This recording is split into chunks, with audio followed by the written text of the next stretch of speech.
the world wars, revolutions, and big events of human history evolve naturally, or were they calculated and pre-planned?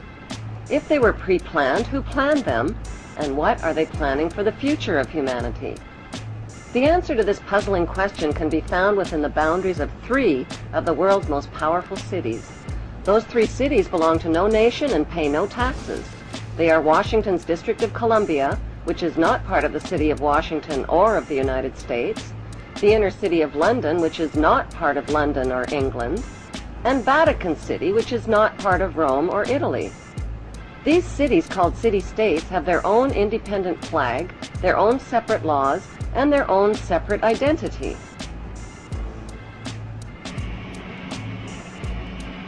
Vatican City is in fact a state, the smallest principality in the world. It lies on the banks of the Tiber, completely surrounded by the city of Rome. Its status as a separate state emerged from the Lateran Agreements of February 1929. It has its own newspaper, postal service, radio and television station, its own flag, and a population of about 1,000. The Vatican also has its own army of Swiss guards, and it even has its own prison. The Vatican rules over approximately 2 billion of the world's 6.1 billion people. The colossal wealth of the Vatican includes enormous investments with the Rothschilds in Britain, France, and the USA, and with giant oil and weapons corporations like Shell and General Electric. The Vatican solid gold bullion worth billions is stored with the Rothschild-controlled Bank of England and the U.S. Federal Reserve Bank.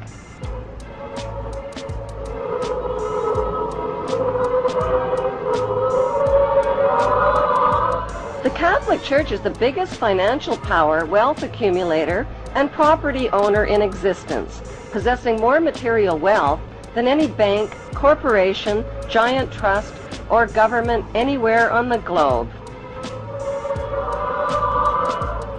The Pope, who is the visible ruler of this colossal global wealth, is one of the richest men on earth. While 2/3 of the world earns less than $2 a day, and 1/5 of the world is underfed or starving to death, the Vatican hoards the world's wealth, profits from it on the stock market, and at the same time preaches about giving. How did the Pope and Vatican accumulate all that wealth over the millennium? One method was to put a price tag on sin. Many bishops and popes actively marketed guilt, sin, and fear for profit by selling indulgences. Worshippers were encouraged to prepay for sins they hadn't yet committed and get pardoned ahead of time. Those who didn't pay up risked eternal damnation in Satan's oven. Pope Leo X rebuilt St. Peter's Basilica, selling tickets out of hell and tickets to heaven. During the Dark Ages, the Catholic Church not only hoarded the wealth they collected from the poor, but hoarded knowledge. They kept the masses ignorant and in the dark by denying them a basic education.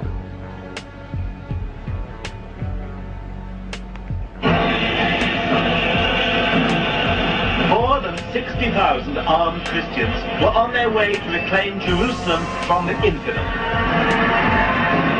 Between 1095 and 1291 AD, the Pope launched 7 bloodbaths called the Christian Crusades, torturing, burning, beheading, and mass murdering hundreds of thousands of Muslims and Jews in the name of God. The Pope's brutal soldiers were called Knights Templar, or Knights of the Temple of Solomon, and evolved into today's secretive brotherhood called the Freemasons. Between 1450 and 1700 AD, the Catholic Church followed up their holy terror with the Inquisition.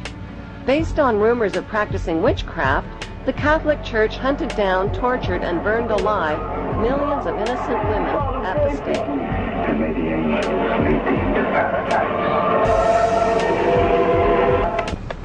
During World War II, the Vatican was criticized for supporting Hitler and his Nazi regime.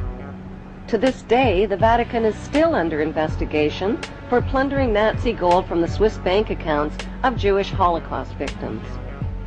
Over the past 5 decades, more than 1,500 priests and bishops have been identified in the sexual assault of tens of thousands of boys and girls in their trusting congregations and orphanages? Why is this filthy rich institution preaching spiritual values of poverty and chastity while cardinals, bishops, and priests cover up their crimes of sexual abuse? Why has the church fought and resisted the compensation claims of their sexually, emotionally, and spiritually traumatized victims? Like Vatican City, London's inner city is also a privately owned corporation or city-state, located right smack in the heart of Greater London. It became a sovereign state in 1694 when King William III of Orange privatized and turned the Bank of England over to the bankers. By 1812, Nathan Rothschild crashed the English stock market and scammed control of the Bank of England. Today, the city-state of London is the world's financial power center and the wealthiest square mile on the face of the earth. It houses the Rothschild-controlled Bank of England, Lloyd's of London, the London Stock Exchange, all British banks, the branch offices of 385 foreign banks, and 70 U.S. banks. It has its own courts, its own laws, its own flag, and its own police force. It's not part of Greater London or England or the British Commonwealth and pays no taxes. The city-state of London houses Fleet Street's newspaper and publishing monopolies. It is also the headquarters for worldwide English Freemasonry and headquarters for the worldwide money cartel known as the Crown. Contrary to popular belief, the Crown is not the royal family or the British monarch. The Crown is the private corporate city-state of London. It has a council of 12 members who rule the corporation under a mayor called the Lord Mayor. The Lord Mayor and his 12-member council serve as proxies or representatives who sit in for 13 of the world's wealthiest, most powerful banking families. This ring of 13 ruling families includes the Rothschild family, the Warburg family, the Oppenheimer family, and the Schiff family. These families and their descendants run the Crown Corporation of London. The Crown Corporation holds the title to worldwide Crown land in Crown colonies like Canada, Australia, and New Zealand. The British Parliament and the British Prime Minister serve as a public front for the hidden power of these ruling Crown families. Like the city-state of London and the Vatican, a third city-state was officially created in 1982. That city-state is called the District of Columbia and is located on 10 square miles of land in the heart of Washington. The District of Columbia flies its own flag and has its own independent constitution. Although geographically separate, the city-states of London, the Vatican, and the District of Columbia are one interlocking empire called Empire of the City. The flag of Washington's District of Columbia has 3 red stars, one for each city-state in the 3-city empire. This corporate empire of 3 city-states controls the world economically through London's inner city, militarily through the District of Columbia, and spiritually through the Vatican. The Constitution for the District of Columbia operates under a tyrannical Roman law known as Lex Fori, which bears no resemblance to the U.S. Constitution.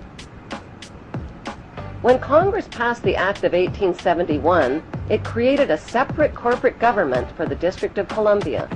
This treasonous act allowed the District of Columbia to operate as a corporation outside the original Constitution of the United States and outside of the best interests of American citizens.